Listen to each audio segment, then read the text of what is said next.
हिंगोरचा में 12 रबीउल अव्वल के हवाले से खरीदारी में इजाफो थी वियो। जश्न ईद मिलाद नबी सल्लल्लाहु अलैहि वसल्लम जो ॾियारो वेझो अचण ते शहरनि में ख़ुशी जी लहर छायल आहे। इन हवाले से पेश आहे अब्दुल जब्बार चांद की रिपोर्ट। इन वक्त मौजूद आहियूं हिंगोर जा शहर में जो 12 रबीउल अव्वल के हवाले से महीनो शुरू थी वियो आहे। असीं मौजूद आहियूं, अचो त हितां शहरियनि खां पुछूं 12 रबीउल अव्वल के हवाले से कहिड़ियूं उन्हनि तयारियूं कयूं आहिनि। अल्हम्दुलिल्लाह सुठे नमूने सां ख़रीदारी बि कनि था। शाम जे टाइम सां जेको फारिग थिए थो ख़रीदारी बि करे वञनि था, पंहिंजे हिसाब सां जेको आहे घुमी फिरी बि वञनि था।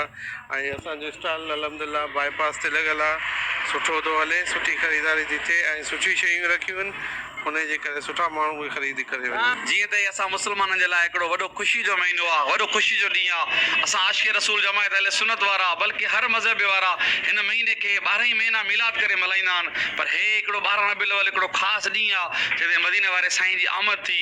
असां मुस्लमान हर ॾींहं ते मिलाद ज़रूरु कंदा आहियूं, पर हे महीनो असांजे लाइ ईअं हूंदो आहे ॼण असांजे लाइ ईद जो ॾींहुं आहे, ईद जो महीनो आहे। असां तमामु वधीक ख़ुशियूं कंदा आहियूं। हर साल खां वधीक हर साल वधीक घटि न आहे, माना हर साल हिन साल माना घटि आहे त वरी मथे साल वरी वधीक आहे। सुबुह जो महीनो अचे आहे, तारीख़ रबीउल अव्वल अचे वई आहे।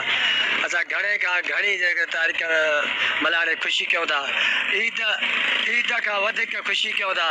ईद बि महबूब जे जीअं मिलियल आहे, जेकी ख़ुशी मुस्लमाननि खे मिलियल आहे उहा बि महबूब जी मिलियल आहे।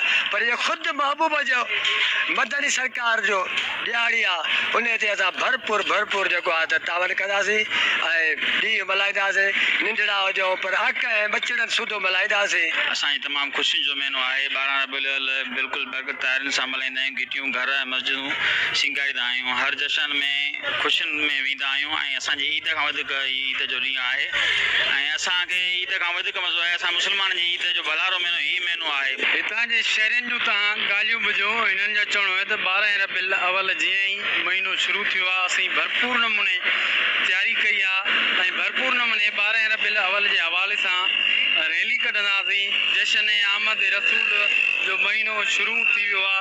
हिते शहरनि ऐं जेको मुख़्तलिफ़ मस्जिदनि में प्रोग्राम बि थींदा रहंदा आहिनि। हिननि जो चवण त असांखे ईद खां वधि ख़ुशी आहे 12 रबीउल अव्वल जे हवाले सां। कैमरामैन अब्दुल सत्तार चांग सां गॾु अब्दुल जब्बार चांग, टाइम न्यूज़ हिंगोर जा।